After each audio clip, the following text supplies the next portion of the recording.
Assalamu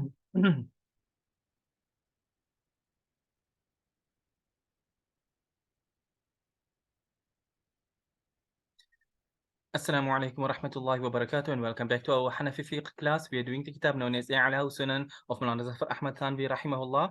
And tonight, inshallah, we'll be completing the chapter that we had begun last week, which was the permissibility of a man sleeping with his wife in a state of istihada. So, without extra delays, let's begin.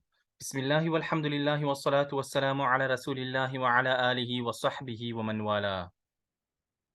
So we're on hadith number 351 عن عكرمة عن حمنة بنت جحش رضي الله عنها أنها كانت مستحاضة وكان زوجها يجامعها. رواه أبو داود وسكت عنه. وفي النيل أخرجه أيضا البيهقي. قال النووي وإسناده حسن. وفي عون المعبود قال صاحب المنتقى وكانت أم حبيبة تحت عبد الرحمن بن عوف كذا في صحيح مسلم. وكانت حمنة تحت طلحة بن عبيد الله رضي الله عنهم. انتهى. ومقصود صاحب المنتقى أن عبد الرحمن بن عوف وطلحة بن عبيد الله من الصحابة قد فعلا ذلك في زمن الوحي ولم ينزل في امتناعه فيستدل به على الجواز.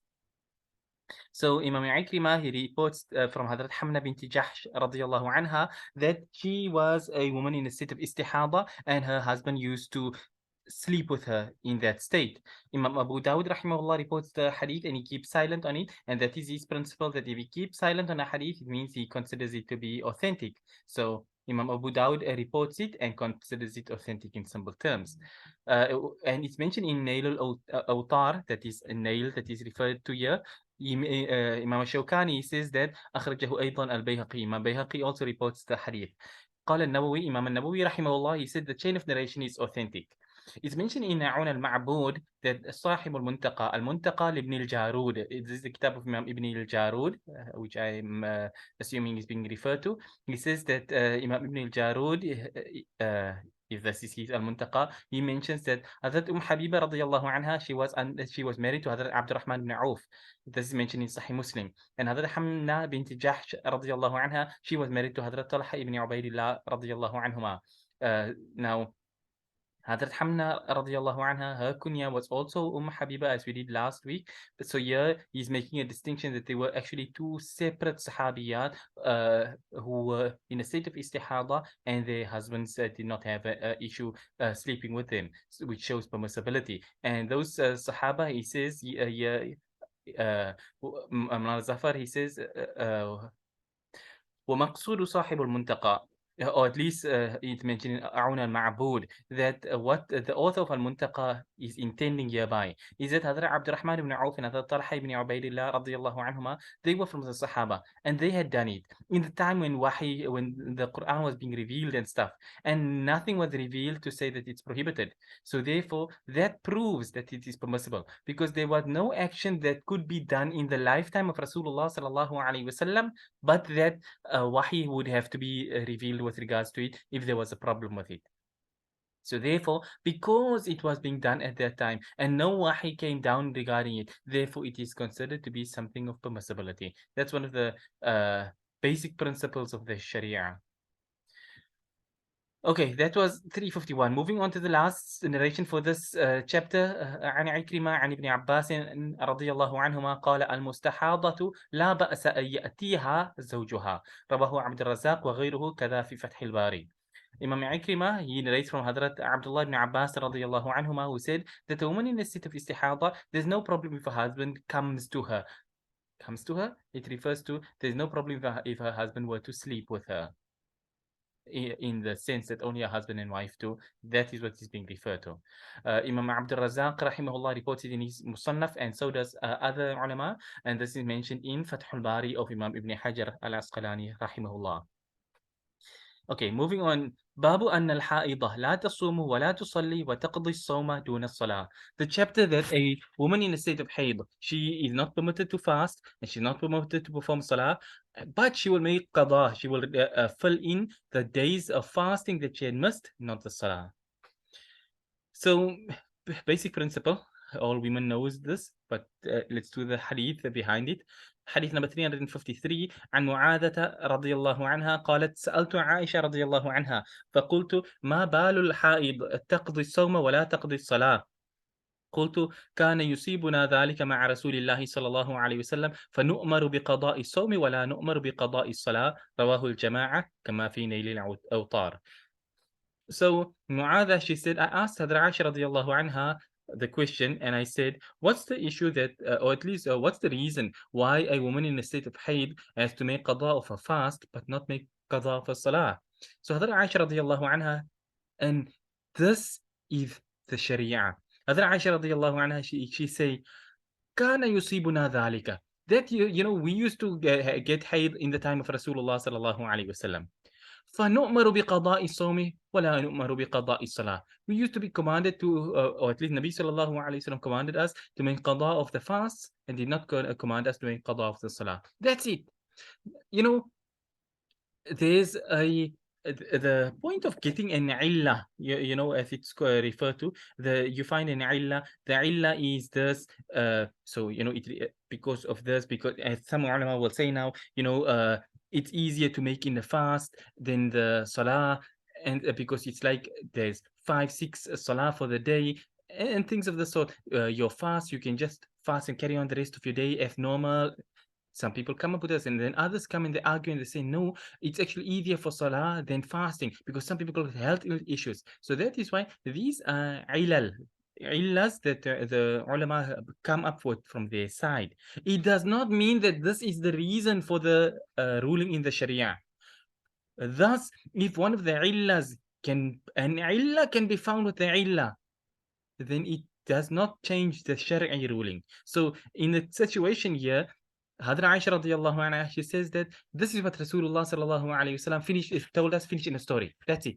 We were told to do this, we weren't told to do that, so that's how we did it. Finish. Not delving deep into it as a we yearn, we obey. That's what it comes down to. And that's an integral point which is actually being forgotten in today's world, where people just they work on the ilal and they absolutely ignore the fact that these are commands in the Sharia. Any case, rawahu al-jama'a, it's reported by the jama'a, meaning the 6 famous books of hadith. This is mentioned in Nail al-Awtar. Moving on to the next hadith, only 2 in this chapter. عن أبي سعيد الخدري رضي الله عنه قال رسول الله صلى الله عليه وسلم ليس إذا حاضت المرأة لم تصلي ولم تصم أليس إذا حاضت المرأة لم تصلي ولم تصم متفق عليه في حديث طويل كما في بلوغ المرام. So Hazrat Abu Sa'id al-Khudri radiyallahu anhu, he said that Rasulullah sallallahu alayhi wasallam said, is it not the case that when a woman has haid, she does not perform salah and she does not fast? The hadith in Muttafaqun alayhi is reported both by Imam Bukhari and Imam Muslim rahimahumullah, which is part of a lengthy hadith. And this is mentioned by Imam Ibn Hajar in Bulugh al-Maram. Now this is a famous hadith which everybody knows. They know at least another portion of the hadith, which is that ما رأيت من ناقصات عقل ودين أذهب للب الرجل من إحداكن أو كما قال عليه الصلاة والسلام. Where the narration that says women are deficient in intelligence, that's the only part that people hear and they run with and they don't understand the hadith and all that sort of stuff. So it is part of the explanation that Rasulullah sallallahu alaihi wasallam gave when they are, what is the nuqsan, what is the deficiency in their deen. And then Nabi sallallahu alayhi wasallam said, is it not the case that when a woman is in a state of haid, she does not fast and does not perform salah? So, is it a deficiency on her part? Not as what people think in so many words. I explained this before in the past, and so did many of the other ulama. The point being that deficiency here is not referred to that you stupid or what, or you can go and take medication and prevent yourself from ever getting haid and stuff, and then boom, you got no nuqsan. It's not referred to that. It's referring to the fact that Allah created men and women differently. Finish in the story. But nonetheless, so the point behind the narration being put over here is that when she's in a state of haid, she does not fast and she does not perform salah. So therefore, from this snippet of the hadith, we establish this point that if a woman is in haid, she cannot fast and she cannot perform salah. And that's the end of that chapter. Let's move on while there is still some time. باب ما يباح من الحائض لزوجها. The chapter concerning what is the things that are permissible for a woman in a state of haid to be doing with her husband while she's in haid. So حديث number 355 عن حزام بن حكيم عن عمه أنه سأل رسول الله صلى الله عليه وسلم ما يحل لي من امرأتي وهي حائض؟ قال ذلك ما فوق الإزار. رواه أبو داود. قلت عمه هو عبد الله بن سعد كذا في المنتقى وفي النيل. فيه صدوقان وبقيته ثقات. وفي فتح القدير شارحه أبو زرع العراقي صرح بأنه ينبغي أن يكون صحيحا. Okay, so Hizam ibn Hakim narrates from his uncle that he asked Rasulullah sallallahu alaihi wasallam that what is permissible for me of my wife when she's in a state of haid. And Nabi sallallahu alaihi wasallam said, whatever is above her lower garment, that is permissible for you. In other words, when a woman is in a state of haid, the Jews used to be like, you can't come near her, lock her up in another house. So if you have, for example, a house in a servant's quarters, she must go to the servant's quarters. She can't be near you. That's what's the Jewish belief. And Islam kicked that belief of theirs to the curb and said, no, what is meant by don't come near to them means do not sleep together as husband and wife. That is what is prohibited. But if husband and wife sleep on the same bed, it's not an issue. If, for example, a husband and wife were to hug in bed, so they are sleeping together next to each other on the bed, but they are not having marital relations, then there's no harm in it. So that is why Nabi sallallahu alaihi wasallam said, whatever is above the lower garment, it's fine. You can do whatever you want to do. There's no issue in that regard. The only thing which is prohibited is going below the belt. That is when it becomes impermissible. Imam Abu Dawud rahimahullah reports this hadith. So Mulana Zafar, he says that the uncle of Hizam ibn Hakim is Hadrat Abdullah ibn Sa'ad. This is mentioned in Al-Muntaqa, and it's mentioned in Nail al-Awtar that in this chain of narration two Saduq, two people who are truthful, meaning it's a terminology for a narrator who is reliable. So he's Saduq. Saduq is just below Thiqa.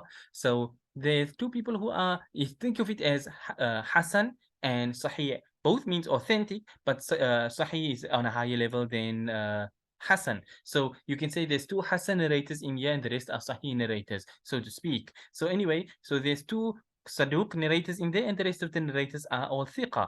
It's mentioned in Fath al-Qadir of Imam Ibn al-Humam that Imam Abu Zur'a al-Iraqi is explicitly stated that it's necessary that this chain of narration be considered authentic. Okay, let's move on. حديث number 356 عن عاصم بن عمر أن عمر رضي الله عنه قال سألت رسول الله صلى الله عليه وسلم ما يحل للرجل من امرأته وهي حائض؟ قال ما فوق الإزار. رواه أبو يعلى ورجاله رجال الصحيح كما في مجمع الزوائد.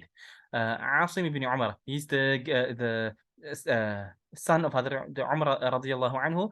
He said that Hadrat Umar radiallahu anhu said, I asked Rasulullah sallallahu alayhi wasallam, what is permissible for a man of his wife, what is permissible for a man to do with his wife, so to speak, as we would say, while she's in a state of haid. And Nabi sallallahu alayhi wasallam said, whatever is above the belt, whatever is above the lower garment, at least I should say, that is permissible. So he can him and his wife, they can enjoy each other in that way without going lower than that. Imam Abu Ya'la al-Mawsili rahimahullah, he reports this in his Musnad, and the narrators are the narrators found in the Sahih, meaning it is the narrators found in Bukhari, Muslim, like that. So therefore the narration is authentic. This is mentioned in Majma' al-Zawaid. Okay, we'll read the last narration and we'll stop on this point here. Hadith number 357. عن عائشة رضي الله عنها قالت كان رسول الله صلى الله عليه وسلم يأمرني فأتزر فيباشرني وأنا حائض متفق عليه كما في بلوغ المرام. Hadrat Aisha رضي الله عنها, she said Rasulullah صلى الله عليه وسلم used to command me and I would then put on a lower garment. Not that she wasn't wearing a lower garment, it was to basically when a woman was in a state of haid, to make, let's put it like a demarcation. So she would wear this izar, this lower garment, and then Nabi sallallahu alaihi wasallam would bashara yubashiru. you can take from the word bishra. Bishra means skin. So Nabi sallallahu alaihi wasallam used to have a skin to skin interaction with her while she was in a state of haid. The lower garment was there to prevent going below that point, but whatever is above the lower garment, the upper garment side of things, there is no harm in that. That's what is mentioned by Hadra Aisha radiallahu anha. The narration is muttafaqun alayh. The authenticity is agreed upon by both Imam Bukhari and Imam Muslim rahimahumallah.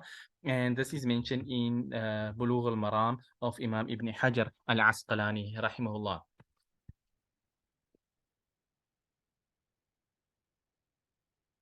Okay, so like I say, we've reached the end of the next chapter. We can actually move on further, but the next is coming now to Nifas, and we'll have ended the chapters of Hayd. So that's why I thought, no, it's better we rather end on this point here and leave Nifas for next week, inshallah ta'ala. The general ruling with regards to, a person don't want to go so overly overboard, but nonetheless, as far, I mean, not overboard, but I mean explicit. But nonetheless, the point being, when the ما فوق الإزار, what is above the izar, does that mean that from the belt downwards, right down to the bottom, it's not allowed? The answer, once again, is no. The in to Okay, it's something that needs to be said nonetheless, because otherwise how will people learn? So as far as the Hanafi madhab is concerned, what is referred to as below the belt is meaning from the navel, below the navel until the knee. What would be deemed as being the aura. For example, the aura of a man is from below the navel until below the knee. This section for a woman is what is off limits in a state of haid. So uh, as a general ruling, so skin to skin, that's why you explain the word fayubashiruni, from the word bishra, which means skin, as in skin to skin touching.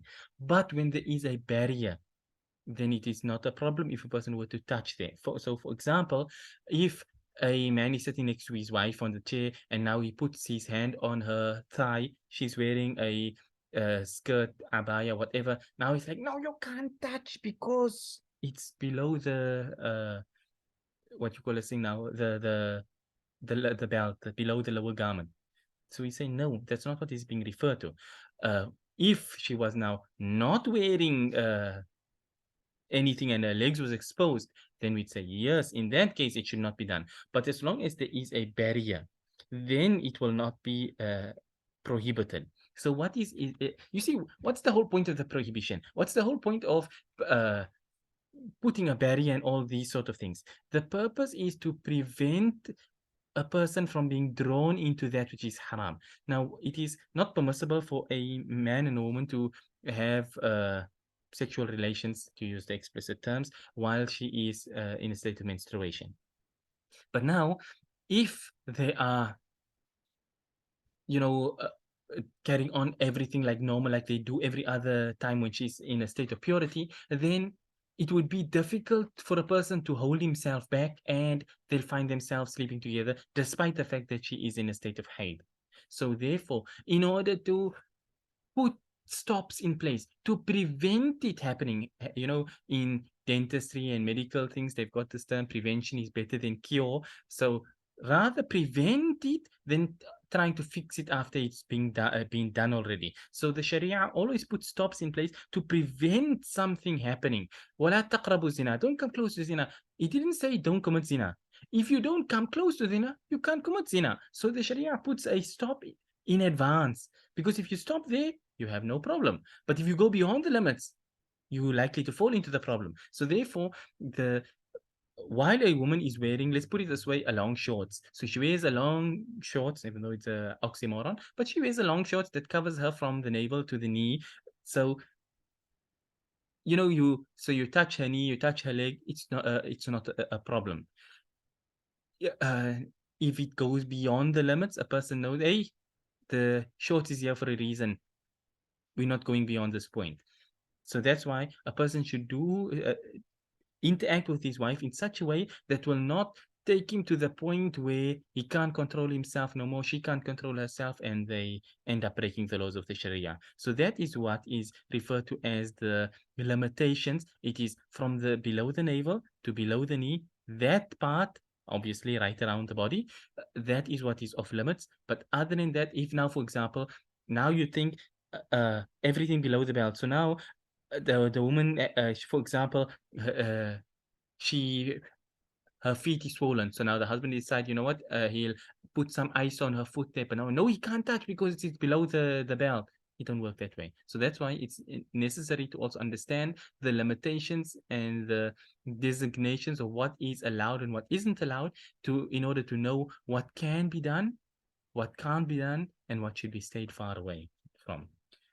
But that being said, hopefully that has shed some light on that point, and we'll then end on this point for tonight, inshallah ta'ala. And next week, we will continue on from the chapter of Nifas. With that being said, we end for tonight and we say, وصلى الله وسلم وبارك على نبينا محمد سبحان الله وبحمده سبحانك اللهم وبحمدك نشهد أن لا إله إلا أنت نستغفرك ونتوب إليك والسلام عليكم ورحمة الله وبركاته.